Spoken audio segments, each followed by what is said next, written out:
नमस्कार विद्यार्थी मित्रांनो. तर आज पाहणार आहे आपण भारतीय सहकारी बँक व्यवसाय. तर याच्यामध्ये सर्वप्रथम पाहूया आपण भारतीय प्राथमिक कृषी सहकारी पतसंस्था.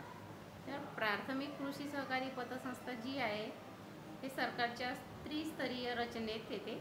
याच्यामध्ये सगळ्यात जो खालचा स्तर आहे याच्यामध्ये ग्रामीण भागात कार्य करणारे हा कृषी सहकारी पतसंस्था येतात. तर या पतसंस्थेची स्थापना गावातील 10 किंवा अधिक व्यक्ती एकत्र येऊन पतसंस्था स्थापन करू शकतात. गरीब शेतकऱ्यांनाही संस्थेचा सभासद होता यावे यासाठी या संस्थेचे प्रवेश शुल्क अगदी नाममात्र ठेवण्यात आलेले आहे. या संस्था अमर्यादित जबाबदारीच्या तत्वावर स्थापन केल्या जातात. म्हणजेच ती संस्था अपयशी ठरल्यास तिची देण्याची पूर्ण जबाबदारी सदस्यांवर असते. तर कृषी सहकारी पतसंस्थेचे कार्य आहे ही संस्था प्रत्यक्ष ग्रामीण जनतेच्या संपर्कात येते, त्यांच्या ठेवी स्वीकारते आणि कर्जसुद्धा देते. कर्ज मुख्यतः अल्पमुदतीचे व कृषीसाठी दिले जातात. मात्र सावकाराच्या तावडी सापडू नये म्हणून खावटी कर्जेसुद्धा दिली जातात. ही संस्था ग्रामीण जनता व दुसऱ्या बाजूला जिल्हा मध्यवर्ती सहकारी बँक यांच्यात दुव्याचे काम करीत असते. तर या संस्थेसाठी जे भांडवल उभारले जाते ते भांडवल उभारण्यासाठी जे आपण सदस्य फी जमा करतो त्याच्यातून किंवा सदस्य फीमधून आपण भांडवल उभारू शकतो. तसेच ठेवी सदस्य तसेच जे बिगर सदस्य आहे हे बँकेमध्ये जे ठेवी ठेवतात त्याच्यातून सुद्धा आपण भांडवल उभारू शकतो. आणि कर्ज तर जिल्हा मध्यवर्ती सहकारी बँकेकडून मिळालेले जे कर्ज आहे याच्यातून सुद्धा आपण इथे भांडवल उभारू शकतो.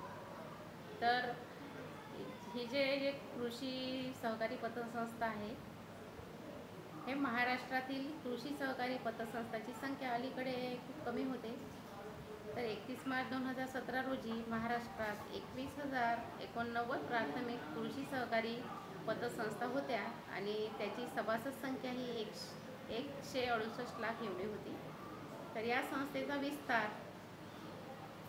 भारतात मार्च 2017 अखेर विविध राज्यामध्ये मिळून सुमारे 94,384 प्राथमिक कृषी सहकारी संस्था कार्य करीत होत्या.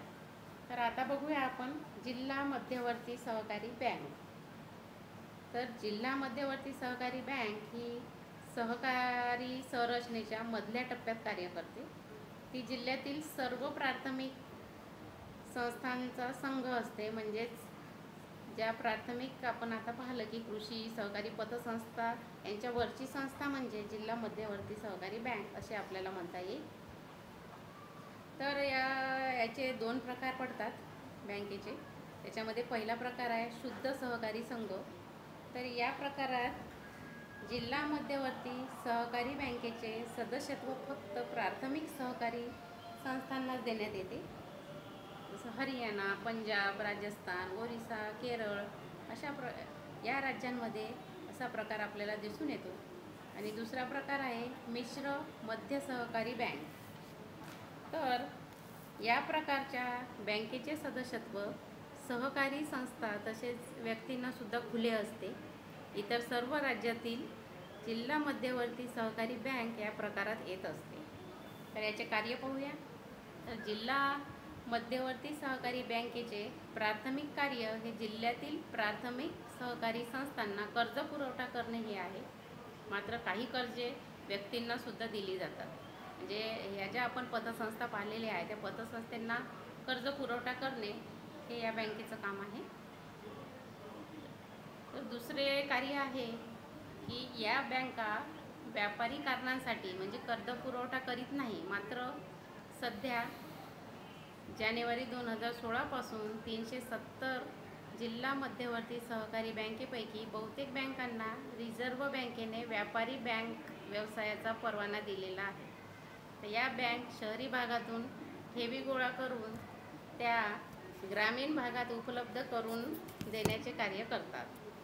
तर या बँकेसाठी जे भांडवल उभारणी आहे ते पुढील 3 मार्गांनी होते असं सांगता येईल.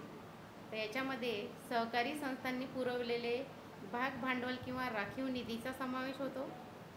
त्यानंतर ठेवी सहकारी संस्था तसेच व्यक्तींच्या ज्या ठेवी आहे याच्यातून भांडवल उभारणी करता येते.